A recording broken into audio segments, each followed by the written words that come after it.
नमस्कार दोस्तों। अगर आप बिजली का काम सीख रहे हो और मीटर कनेक्शन करते समय डर लगता है कि कहीं गलती ना हो जाए, तो यह वीडियो आखिर तक जरूर देखिए, क्योंकि आज मैं आपको मीटर कनेक्शन बहुत आसान तरीके से समझाने वाला हूँ। सेफ्टी फर्स्ट, फेज और न्यूट्रल वायर को आपस में ना मिलाएं, क्योंकि इससे शॉर्ट सर्किट हो सकता है और वायरिंग पूरी जल सकती है और आपको करंट भी लग सकता है। फेस को फेस सिरे पर और न्यूट्रल को न्यूट्रल सिरे पर ही जोड़ें। सेफ्टी के बारे में जानने के बाद अब मीटर के टर्मिनल को समझिए। सिंगल फेज एनर्जी मीटर में 4 टर्मिनल होते हैं। 2 सिरे इनपुट और 2 सिरे आउटपुट सप्लाई के लिए होते हैं।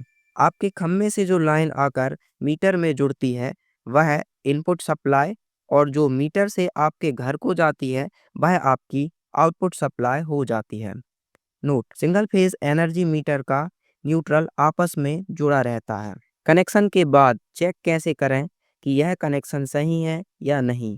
फेज टेस्टर की मदद से आप बहुत ही आसानी से यह पता कर सकते हैं कि आपने कनेक्शन सही किया है या नहीं। तो चलिए अब प्रैक्टिकल तरीके से समझ लेते हैं कि एक सिंगल फेज एनर्जी मीटर में कनेक्शन कैसे किया जाता है। सिंगल फेज एनर्जी मीटर में आपको 4 टर्मिनल मिलेंगे। पहले 2 सिरे पर खम्भे से लाइन आती है फेज और न्यूट्रल की। अब बचे आपके पास 2 सिरे। अब आपको ये देखना है कि किस में आप फेज देंगे और किस में आप न्यूट्रल देंगे। तो पॉइंट नंबर 1, अगर मीटर को आप ध्यान से देखेंगे तो आपको समझ में आएगा कि न्यूट्रल आपस में जुड़े हुए हैं, जिससे आपको यह पता चल जाएगा कि ये न्यूट्रल है और बचा वाला आपका फेज वायर हो जाएगा। अगर फिर भी आपको समझ नहीं आता कि फेज कहाँ जोड़ें और न्यूट्रल कहाँ जोड़ें, तो सिंपली आप बचे हुए 2 सिरे पर 2 वायरों को जोड़ दें। फिर टेस्टर से देखें, जो वायर पर आपका टेस्टर ग्लो यानी कि जलता है उसे घर की एमसीबी के फेज में और बचे हुए को न्यूट्रल में जोड़ दें। तो इस प्रकार आप बड़े ही आसानी से किसी भी सिंगल फेज मीटर का कनेक्शन कर सकते हैं। दोस्तों, अगर आप बिजली का काम सही तरीके से सीखना चाहते हो तो मैंने